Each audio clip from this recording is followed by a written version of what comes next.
When the Gran Turismo series first debuted, it was untouchable when it came to console-based racing sims. Some games were undoubtedly better looking and arguably better feeling, but none gave the vehicle variety and ability to customize every setting imaginable like Polyphony's iconic franchise. In the last 10 years or so, though, there has been a storm of racing sims, and Gran Turismo has failed to keep up the pace that series like Forza and recent newcomer Project Cars have established. Given that the last GT game came out 4 years and a whole console generation ago, Sony has to have a lot riding on their exclusive racing game.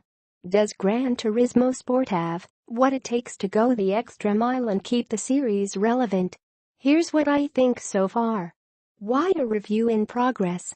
I haven't gotten a chance to spend time with the retail servers yet, and one black mark against the game already is the online-only play. For the last few days, while Sony has been ramping up for launch, no servers have been available. When the game can't connect, you're limited to arcade mode only. Unfortunately, I just caught the tail end of the demo, so I can only really comment on the most superficial aspects of the game. Beauty or speed? As expected, the cars and environments look lovely. I did get the opportunity to take a 2015 Mitsubishi Lancer Evo Final Edition out for a spin, and it looked beautiful in checkerboard 2K upscaled to 4K.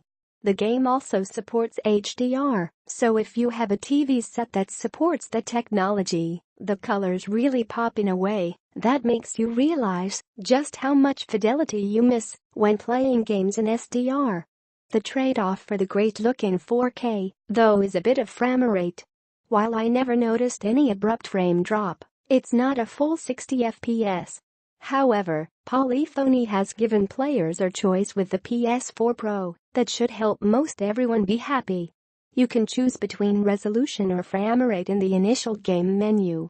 When you go with frame rate, the game will be displayed at 1080p, but have a constant 60 FPS on screen.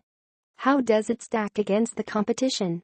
For a comparison with its nearest comparison, I would say that Gran Turismo Sport has better-looking cars and tracks with less pop-in and higher-res textures than Forza 7 on the original's Box One. However, Forza 7 on a high-end PC, and presumably Xbox One X when it comes out, squeaks past GT Sport.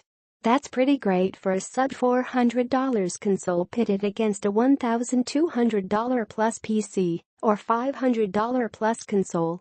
One thing it smashes Forza 7 on, at least at this moment, is the rendering of your competitors' cars. Every racing game worries about making your vehicle always look sharp, but usually, the competition has scaling textures or lower count models. In Forza 7 there's an issue with liveries being displayed. None of your opponents ever have them in single player.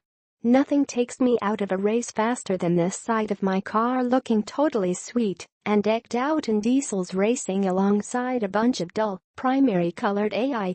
GT Sport renders everything just right, and the AI will actually have varied-looking cars. More to come. Since I haven't got a chance to sink time into the full single-player or multiplayer experience, I feel like it would be remiss of me to comment on it.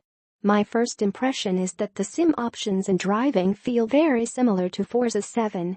However, there is a new damage system and safety scoring model in GT Sport that I want to try out before making any final comment. I'll be playing this game as much as possible this week, so stay tuned for our full review coming soon. Check out our impressions piece on GT Sport for more on the game.